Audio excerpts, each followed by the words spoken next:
मित्र नमस्कार, स्वागत आहे तुमचे आमच्या आध्यात्मिक ज्ञान या यूट्यूब चॅनलमध्ये। तर आपण आजच्या या व्हिडिओमध्ये गरुड पुराणातील गरुड नारायण संवाद हा भाग बघणार आहोत। तर आपण हा व्हिडिओ पूर्ण बघा आणि अशाच धार्मिक व्हिडिओसाठी आमच्या यूट्यूब चॅनलला सबस्क्राईब करा। हरिओम तत्सत। पूर्वी नैमिषारण्यात शौनकादिक ऋषी व मुनी यांनी सुताला प्रश्न विचारला की यमलोक आणि तिथली व्यवस्था यांच्याविषयी वर्णन करून सांगा। तेव्हा सूत म्हणाले, हाच प्रश्न पूर्वी गरुडाने भगवान श्रीकृष्णाला विचारला। गरुडाने विचारले, हे भगवंत, माझा संचार पूर्ण ब्रह्मांडात आहे, परंतु मी अजून यमलोक पाहिलेला नाही। मृत्यू लोकामध्ये मोठ्या भाग्याने मनुष्य जन्म प्राप्त होतो। मनुष्य जन्मात जर त्याने ब्रह्मज्ञान प्राप्त केले तर त्याचा जन्म धन्य झाला, परंतु जो अज्ञानी, अभाविक, अभक्त असतो तो मृत्यूनंतर कोणत्या गतीला जातो आणि यम हा सर्व जीवांना शासन करणारा आहे। यम अनेक प्रकारच्या यातना जीवाला देत असतो। मनुष्य मरण पावल्यानंतर त्याने केलेल्या कर्मानुसार पुण्य किंवा पाप भोगीत असतो।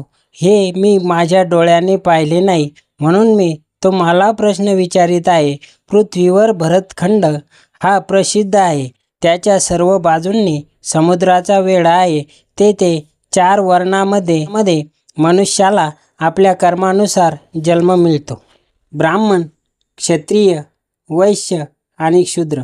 ज्या मनुष्याचे पाप पुण्य जर समान असेल तर अशा मनुष्याला मिळालेला जन्म फार दुर्लभ आहे व तो मनुष्य जन्माला आल्यावर ब्रह्मज्ञान प्राप्त करून आपल्या जन्माचे सार्थक करतो।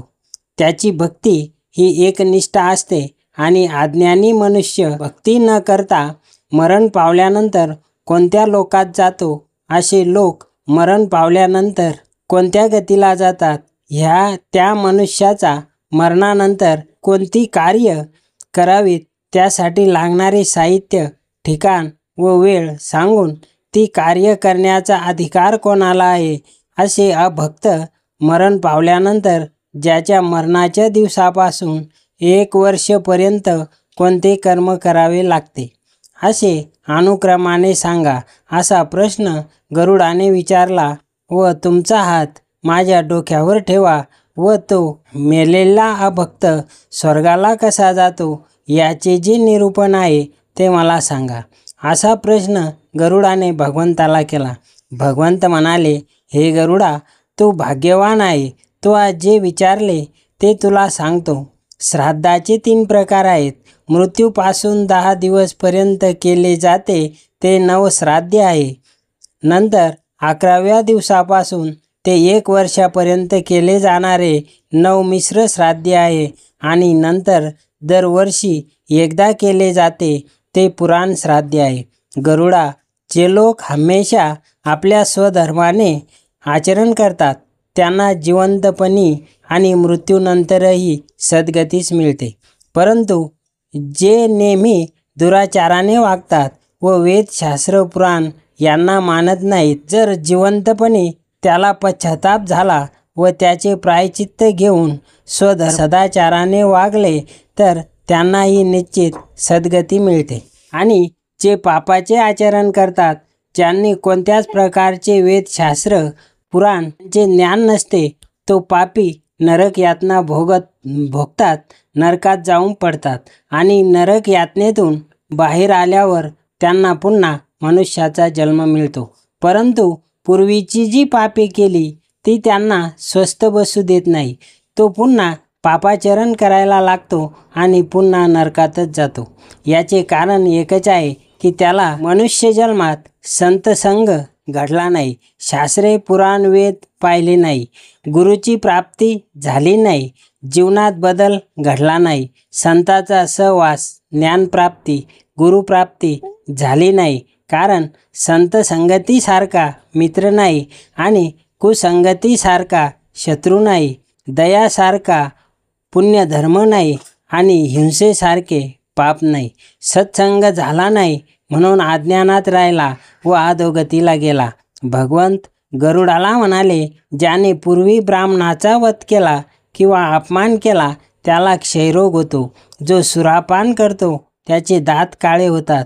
जो गुरुची पत्नी भोगण्याची इच्छा करतो त्याला रक्तपित्त होऊन अंगातून रक्त व गळते. कोणी ब्राह्मणाला दान देतो परंतु दिले नाही त्याला चाळवणे लावले. असा जो अज्ञानी मनुष्याला कुंभीपाकात टाकतात, तप्त भूमीवर लोळवतात. अशी नरक यातना भोगून दरिद्री जन्माला येतो. म्हणून त्यासाठी त्याने मकर संक्रांतीला एक गाय ब्राह्मणाला दान केली की तो मनुष्य निष्पाप होतो. एका दृष्टीने पुण्यकर्म करीत जावे. देह हा क्षणभंगूर आहे आणि मानव जन्म मिळणे कठीण आहे. असा हा नरदेह प्राप्त होऊन जर संतसंग नाही केला, साधू संताची अमृतवाणी ऐकली नाही, तर या सर्वा देखता जर मरण आले तर तो यमाचीच गिराईक होतो. म्हणून गरुडा आपल्या जवळची काहीतरी संपत्ती दान करावी, मित्र मार्गाला लावावी. मनुष्य मरण पावला, त्याच्याजवळ भरपूर संपत्ती आहे. त्याचे नातेवाईक, मामा, काका, आजा हे त्यांच्या संपत्तीचे वर्णन स्मशानभूमीत करतात आणि त्याचे शरीर अग्नीत जळत असते. आणि तो पाप पुण्य सोबत घेऊन चालला. पापाने लिप्त असेल तर नरक यातना भोगील आणि पुण्यवान असेल तर स्वर्गाची पायरी चढेल. त्याची संपत्ती राहिली घरात आणि लोक चर्चा करतात स्मशानात, याचा काही उपयोग नाही, कारण तो केलेल्या कर्मानुसार त्याच्या ठिकाणावर गेला. म्हणून मरण पावलेल्या दिवसापासून गरुड पुराणात सांगितलेला विधी करायला पाहिजे. मग तो रंक असो, राजा असो, जात कर्म संस्कारहीन ब्रह्मचारी असो किंवा गृहस्थी असो, तपस्वी असून गावात राहतो, संन्यासी आहे परंतु इंद्रिय ताब्यात नाही, फक्त कर्मसन्यास घेतला आणि कर्मसन्यास म्हणजे मी काहीही कर्म करणार नाही असा संन्यासी होऊ शकत नाही. संन्यास म्हणजे 10 इंद्रिय व मन, हात पाय तोंड मलद्वार मूत्रद्वार, कान नाक जीभ डोळे त्वचा व मन यांच्याकडून घडणाऱ्या क्रियाचा कर्तेपणाचा अभिमान न वाटणे याला खरा संन्यास म्हणतात. फक्त कर्म न करणे याला संन्यास म्हणत नाही. असे 4 आश्रम, गृहस्थ आणि क्रियात्मक त्याग, व्रतत्याग, ब्रह्मचारी, तपस्वी, संन्यासी हे फक्त विटंबना करणारे आहेत आणि अभिमानी आहेत. अशांना दूरच ठेवावे. कोणी संसारासक्त असून आम्ही विशेष ब्रह्मचारी आहोत असे म्हणणारे नरक यातना भोगतात. आपल्या स्वतःचा धर्म हीन जरी असला तरी दुसऱ्याच्या धर्मापेक्षा श्रेष्ठ आहे. आपला स्वधर्म मरण पावल्यानंतरही कल्याणकारक आहे. दुसऱ्याच्या धर्माने आपल्याला वाचवले तरी शेवटी भीतीच असते. म्हणून धर्म बदलू नये. तसे काही लोकांचे म्हणणे आहे, आचार श्रेष्ठ आहे. हे सत्य आहे, परंतु काही आचारहीन लोक आहे की त्यांना वेद न वाचताही पवित्र वाटतात. आचार हा पहिला धर्म आहे, त्याचा त्याग न करणे हे अतिउत्तम आहे. मनुष्याने कितीही कठीण संकट आले तरी आपल्या धर्माचे रक्षण करावे हेच पुण्य आहे आणि दुसऱ्याच्या धर्माचे आचरण करणे हेच पाप आहे. हे गरुडा, प्रकृतीच्या 3 गुणांनी मनुष्य वावरत असतो. ते 3 गुण रजोगुण, तमोगुण, सत्वगुण. प्रत्येक माणसाने सत्वगुणी मनुष्याची संगत करावी. रजोगुणी तमोगुणी मनुष्याचा त्याग करावा. त्या दोघांच्या संगतीने आपल्याला दोषच लागतात आणि त्यांच्या सहवासाने शेवटी नरक यातना भोगाव्या लागतात. सत्वगुणी मनुष्याला स्वर्गाची प्राप्ती होत असते, तमोगुणी मनुष्याला नरकाची प्राप्ती होत असते आणि रजोगुणी मनुष्याला मृत्यूलोकाची प्राप्ती होते. हे भगवान श्रीकृष्णांनी अर्जुनाला गीतेत सांगितले आहे. अग्निवर्जित जे ब्राह्मण आहेत ते कधी होम हवन यज्ञ करीत नाही. तो अतिशूद्र जातीत जन्माला येऊन त्याची पत्नी त्याच्यापासून धनधान्य लपवून ठेवते आणि शेवटी हे दोघेही नरकाला जातात. ग्रहण समयी जर भोजन केले तर ते विष्ठे समान आहे. पाणी जर पिले तर रक्त पिल्यासारखे आहे. म्हणून स्नान करून सूर्याला अर्घ्य द्यावे आणि भोजन किंवा पाणी प्यावे. जर सूर्याला अर्घ्य दिले नाही तर ते पाणी रक्त पिल्यासारखेच आहे. हे गरुडा, काम, क्रोध व लोभ या तिन्हीचा मुळापासून नायनाट करावा. काम हा धैर्याने जिंकावा, राग हा शांतीने जिंकावा आणि लोभ मनाला संतोष पावून जिंकावा. हे सज्ञानी माणसाचे लक्षण आहे.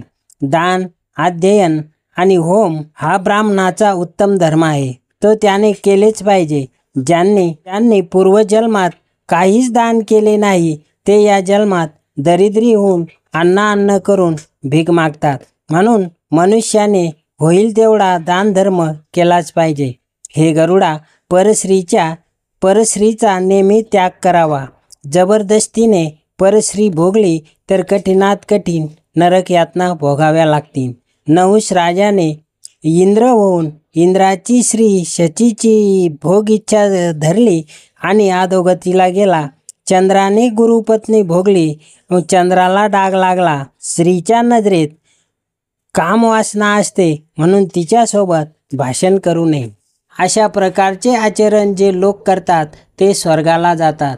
जो मनुष्य विचार करून कर्म करतो, आपल्या हातून कोणाची हानी होणार नाही असे जे वागतात त्यांना मनुष्य जन्म प्राप्त होतो व तो विष्णू भक्त होऊन संसार बंधनाचे सर्व पास तोडून भवसागरातून तरून जातो. ज्या स्त्रीच्या पोटी विष्णू भक्त जन्माला आला नाही तिच्यापेक्षा वांझ स्त्री ही उत्तम आहे. हे सत्य आहे. यासाठी गरोदरपणात वेदशास्त्र, पुराणे, गीता स्त्रियांनी वाचली पाहिजे. चांगला मुलगा पोटी येण्यासाठी हा धर्माचा एक नियमच आहे. पैसा, धन, स्त्री सुखाविषयीची इच्छा हे दोन्ही नाशाला, अनर्थाला कारण आहे. म्हणून मनुष्याने रात्रंदिवस विष्णूचे भजन करावे. भगवान विष्णू म्हणाले, गरुडा, तू लोकांच्या उपकारार्थ मला प्रश्न विचारले, ती खरी व्याख्या आता तुला सांगतो. सावधान होऊन ऐक. जो मनुष्य धर्मशास्त्र श्रवण करीत नाही, ऐकत नाही, त्याचा कधीही उद्धार होत नाही. हे सत्य आहे. भगवंतांनी शेवटचे सांगितले. अशा रीतीने गरुड नारायण संवाद समाप्त झाला. हरिओम तत्सत.